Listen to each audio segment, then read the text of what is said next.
السلام عليكم ورحمة الله وبركاته. أهلا بكم معايا في مطبخ دودي رشاد. يا رب تكونوا في أسعد حال ورضا من الله عز وجل. النهاردة إن شاء الله هنعمل مع بعض كده طريقة عيش. العيش اللي احنا بنجيبه من الفران أيام رمضان، كل سنة وانتم طيبين. اللي بنجيبه من أفران الفينو اللي بيبقى مسكر كده وأبيض وطري ورائع. إن شاء الله هعمله لكم النهاردة. والطريقة اللي أنا هوريها لك دي أنا بعتمدها من زمان وبخبرة بقى السنين، وإن شاء الله تعجبكم، وهيطلع كل رغيف هيطلع منفوخ ويتحشي سندوتشات وتتغمس بيه وكل حاجة.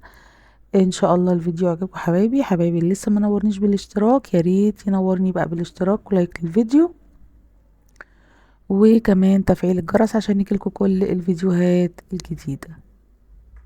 شايفين ما شاء الله العيش طري تحفة بأمانة، بكل أمانة. كل رغيف من دول واتنفخ كده على البوتاجاز، انا ما عملتوش في الفرن. هتعمليه بسرعة جدا، مش هياخد منك اي وقت. يلا نسمي الله. انا عندي كوباية حليب، ممكن تستغني عنه وتعملي بمية عادي، بس الحليب بيدي طعم حلو. وكمان التكاية اللي هعملها دي هحط عليه معلقة خل صغيرة علشان يخليه رايب. الخل هيخليه رايب وهيدي طراوة كده جميلة وطعم مميز للعيش. وعندي اقل من نص كوباية مية دافية، وبرضو اللبن يبقى دافي يعني ما يقلش عن درجة حرارة 140 درجة. و في المية الدافية دي برضو زي ما قلت اقل من نص كوباية، علشان احنا يعني ما بنحبش نحط سوائل كتير في الاول علشان ما نتلبخش واحنا بنعجن. فتحطي كمية سوائل الاول معقولة، وبعد كده اذا احتاجت العجينة سوائل هنزود تاني. هنقلب بقى الخميرة مع معلقة سكر، معلقة صغيرة خميرة، ما تزوديش عشان انا هستخدم الدقيق نص كيلو بس. وانتي بقى زودي الكميات زي ما انتي عايزة. على نص كيلو دقيق هحط رشة ملح ونقلب كويس. والخميرة بدأت تشتغل معايا اهي. انا يعني ما قعدتهاش كتير، هو مجرد بس 10 دقايق. اما حسيت انها تشتغل تمام حطيتها. كمان الدنيا ساقعة فانا مش عايزة المية تبرد خالص. وهحط كمان الحليب اللي احنا روبناه، معلقة صغيرة خل. شايفين بدأ يعمل فتافيت كده، لو سبته شوية هيجبن يعني، بس انا مش عايزاه يوصل لمرحلة التجبين علشان الفتافيت دي ما تبوظش حاجة في العجينة. لما بتبقى احجامها بتكبر وتلاقيها كتلت كده ممكن يعني تضر العجينة شوية او تبقى باينة فتافيت في قلب العجينة، فهو كده مناسب جدا. هنقلب بقى شوية كده بمعلقة خشب او بشوكة خشب. ممكن تعجني بايدك من البداية عادي، بس يعني انا بس ايه يعني مش بحب التلزيق اللي في الاول ده.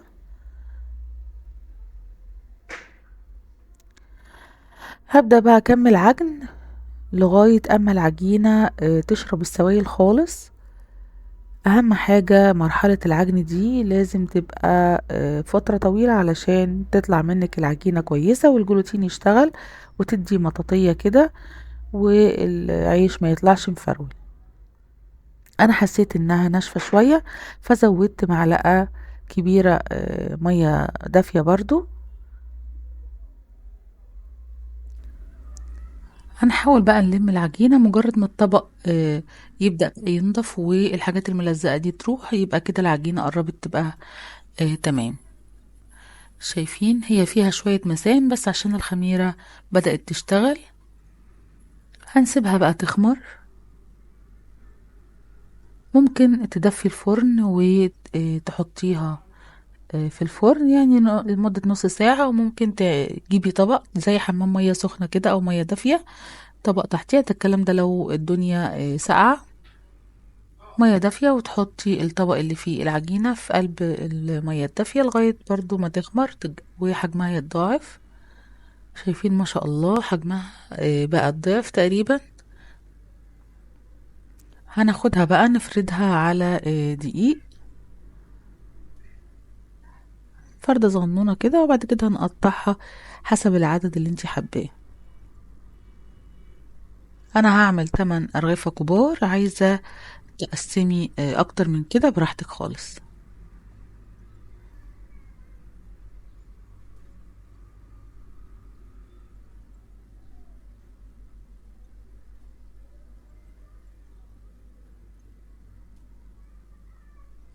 هناخد بقى كل مثلث كده ونعمله كورة،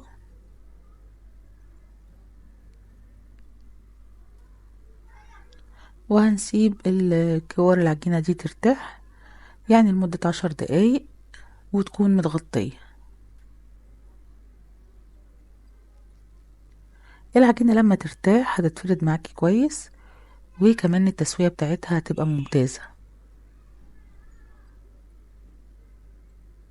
اهو التمن كور كده تقريبا قد بعض زي ما انتوا شايفين.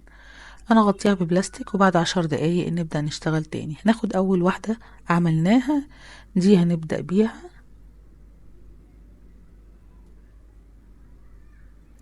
برش الدقيق ونبدأ نفرد.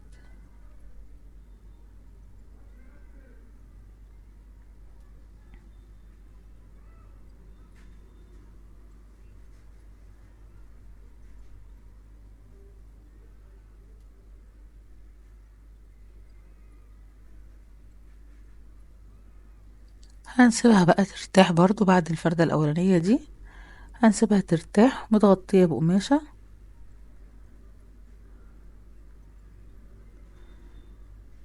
نعمل بقى رغيف تاني كده معاكم. اما بتعملي بقى الحاجات دي في البيت والله بتبقى يعني خير، وبتعملي حاجة نظيفة واوفر طبعا بكتير من بره.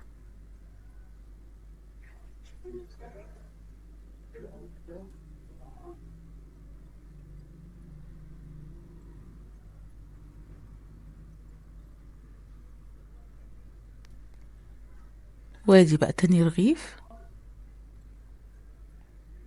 وهنغطيه برضو بحتة قماشة.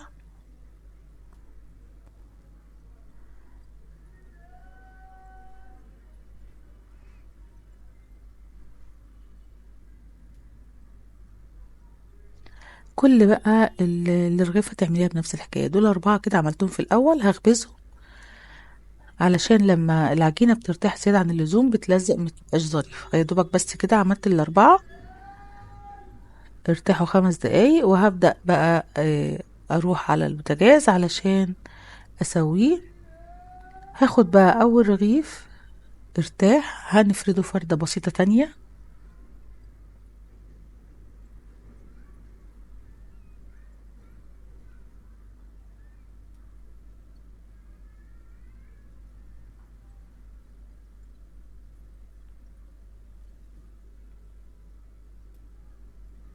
شايفين كبير برضو شوية، سمكه تقريبا 3 ملي. بنحاول بقى ننفضه كده من الدقيق، وعلى النار بقى على جريل على ظهر صينية، بس طبعا الجريل ما يبقاش مضلع، او على الطاسة بتاعة الكريب. نحط بقى الرغيف الاولاني ونفرد الرغيف التاني علشان برضو يلحق يرتاح قبل ما الاولاني يستوي. اهم حاجة ان انت تريحي العيش علشان يطلع مظبوط معاكي وكله ينفخ. اول ما يبدأ يشمع كده بتقلبيه.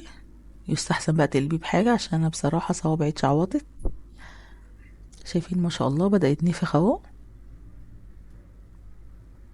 بتلف فيه كده داير ما يدور، وبرضو بتقلبيه علشان تضمني ان هو يستوي حلو ويتنفخ كله. اهو زي ما انتوا شايفين ما شاء الله تحفة. حاجة كده تفرح اما تيجي تعملي كده حاجة في البيت، والله العظيم بتنعش يا جماعة. وفي نفس الوقت الولاد يفرحوا ان مامتهم عاملة حاجة كده يعني مخصوص ليهم وتعبانة فيها. شايفين الجمال ما شاء الله.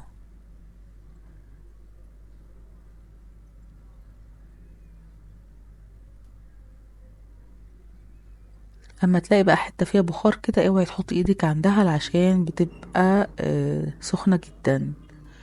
هنعمل بقى الرغيف التاني، بترحرحيه كده او بتنفضيه من الدقيق.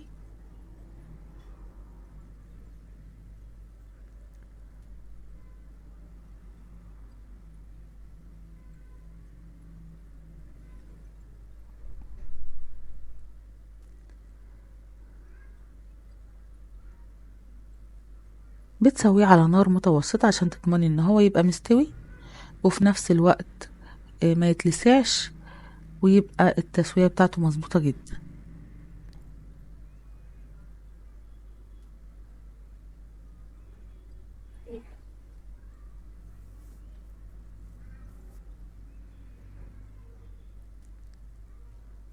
شايفين ما شاء الله.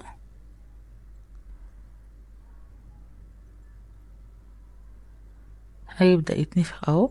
انا بس غيرت زاوية الكاميرا عشان يبان.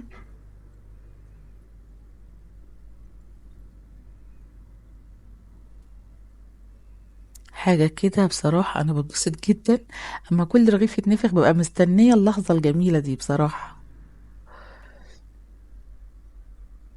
يلا بقى يا جماعة، احلى لايك بقى للقناة، واللي لسه منورنيش بالاشتراك يا ريت تنوروني بالاشتراك وتفعيل زر الجرس عشان يجيلكوا كل الفيديوهات الجديدة. شايفين الجمال؟ حاجة كده تحفة. بسم الله ما شاء الله. لو لقيتي بقى فيه رماد اسود كده على الطاسة تمسحيها بمنديل ورق علشان ما تغمقش العيش اللي بعده. شايفين الجمال؟ ادي كمان رغيف تالت. طبعا انا مش هعمل كل اللي رغيفة قدامكم عشان ما اطولش عليكم الفيديو، بس فعلا كل اللي رغيفة رفعت كده واتنفخت. شايفين ما شاء الله على الجمال. يا رب حبايبي يكون الفيديو عجبكم. شايفين العيش بقى لما طري؟ بتطلعيه على حتة قماشة، مجرد ما يهدى يبقى طري زي الملبن، وكله من جوه فراغ، يعني كله مفتح، وكله شايفين التسوية روعة ازاي ما شاء الله.